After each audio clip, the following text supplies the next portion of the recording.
As the world struggled to come to terms with this new reality, the German Prime Minister made a bold and controversial move.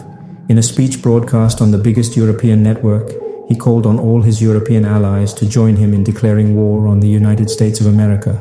The world watched in shock and horror as the situation escalated, with each side mobilizing their armies and preparing for a conflict that seemed inevitable.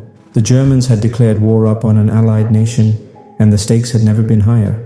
For the Germans, it was a time of great uncertainty and fear, but they had made their choice, and now they had to see it through to the end, whatever that may be.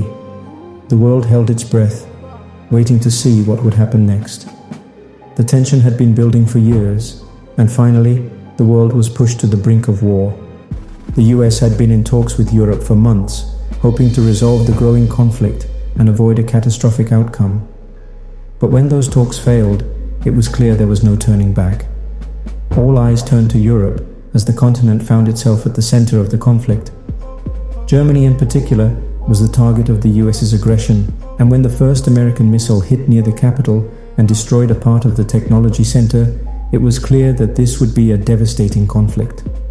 The missile had been launched from a US base in Belgium, and the retaliation was swift and brutal.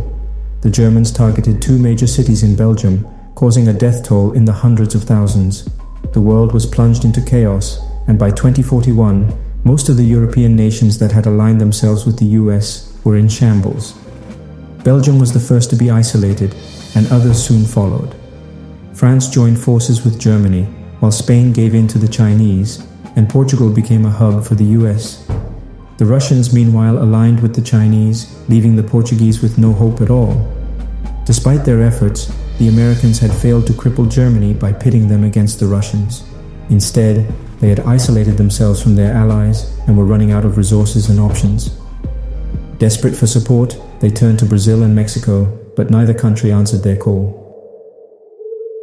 Christian of Emmanuel.